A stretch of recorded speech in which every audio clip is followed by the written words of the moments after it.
রমজান মাস গুনাহ থেকে সংযত হয়ে আগে বেড়ে যাওয়ার মাস, মানে গুনাহ থেকে বাঁচবেন, বেঁচে আগে বেড়ে যাবেন।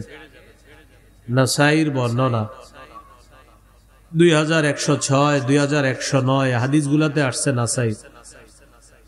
قال رسول الله صلى الله عليه وسلم إذا كان أول ليلة من رمضان রাসূলুল্লাহ সাল্লাল্লাহু আলাইহি সাল্লাম বলেন, রমজানের প্রথম রাত যখন শুরু হয়, ওই রাত থেকে একজন ঘোষণাকারী ঘোষণা দিয়ে বলে, ইয়া বাগিয়াল খাইরি আকবিল ওয়া ইয়া বাগিয়াশ শাররি আকসির।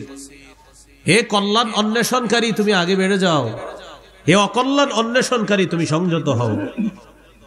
রমজানের প্রতি রাতে একজন ডাক দিয়ে বলে, এ কল্যাণ অন্বেষণকারী, তুমি আরো আগে বেড়ে যাও।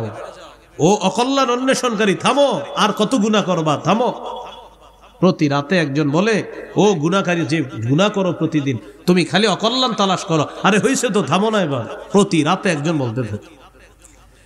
আর যারা কল্যাণের প্রত্যাশী, তাদেরকে প্রতি রাতে একজন ডেকে বলতে থাকে, ও কল্যাণের অন্বেষণকারী, যাও, আরো আগে বেড়ে যাও, তুমি আরো আগে বেড়ে যাও। তাহলে কি শিখলাম? রমজান মাস সংযত হওয়ার মাস, আগে বেড়ে যাওয়ার মাস। আমরা ইবাদতের মাধ্যমে আমরা যেন আগে বেড়ে যেতে পারি, আল্লাহ তৌফিক দান করেন। রমজান মাস নেকির কাজ আগের মাসে যা করছেন এই মাসে করলে এই নেকিটা আল্লাহ আরো বাড়ায় দিবে। সওয়াব বহু গুণে বৃদ্ধি করার মাস হলো রমজান মাস। এক আনসারী নারীকে রাসূল সাল্লাল্লাহু আলাইহি সাল্লাম বললেন, قال رسول الله صلى الله عليه وسلم لامرأة من الأنصار। নবীজি এক আনসারী নারীকে বললেন, ইতামিরি, রমজান মাসে তুমি উমরা করো। রমজানে কি করো তুমি? উমরা করো। ফাইন্না উমরাতান ফীহি তা'দিলু হাজ্জাতান। রমজান মাসে উমরা করা হজের সমতুল্য হয়ে যায়। দেখছেন নি? রমজানে উমরা করবেন, হজের সমতুল্য। এই জন্য আপনারা যারা উমরার নিয়ত আছে অনেকের, মাশাআল্লাহ, আপনি পারলে একটু রমজানে উমরা করেন। ফাইন্না উমরাতান ফীহি, রমজানে উমরা করা তা'দিলু হাজ্জাতান, হজের সমতুল্য হয়ে যায়। আল্লাহ যাদেরকে সামর্থ্য দান করছে, একবার রমজানে একটু গিয়ে দেখেন কি অবস্থা হয় সেখানে। আল্লাহ তৌফিক দান করেন।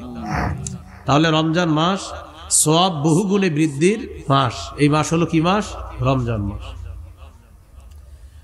রমজান মাস শয়তানকে শিকলে আবদ্ধ করার মাস।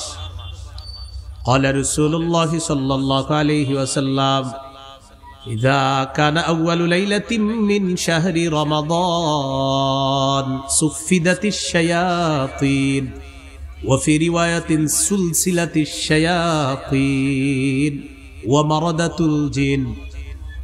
রমজানের প্রথম রাত যখন শুরু হয়, অবাধ্য জিনগুলাকে শিকলে আবদ্ধ করা হয়, শয়তানকে শিকলে বন্দী করা হয়। তাহলে রমজানে আমরা দুষ্টামি করি কেন? রমজান মাসে শয়তান তো শিকলে আবদ্ধ, রমজানে এরপরে গুনাহ করে না অনেকে? এটা কেন করে বলেন? অভ্যাসগত গুনাহ। কি গুনাহ? রমজানে যারা গুনাহ করে, এটা অভ্যাসগত গুনাহ করে। প্রতিদিন রাত 7টা বাজে সে রিমোট দিয়ে টেলিভিশন ছাড়ে। রমজানে আপনার ইফতারির পরে কি করছে? 7টা বাজে বাস রিমোটটা হাতে নিয়ে ছেড়ে দিছিল। স্ত্রী বলে, রমজান মাস আপনারা জানেন না? ও ইন্না লিল্লাহি ওয়া ইন্না ইলাইহি রাজিউন। মানে ওনার মনে নেই, আসলে উনি যে রমজান এটা মনে নেই।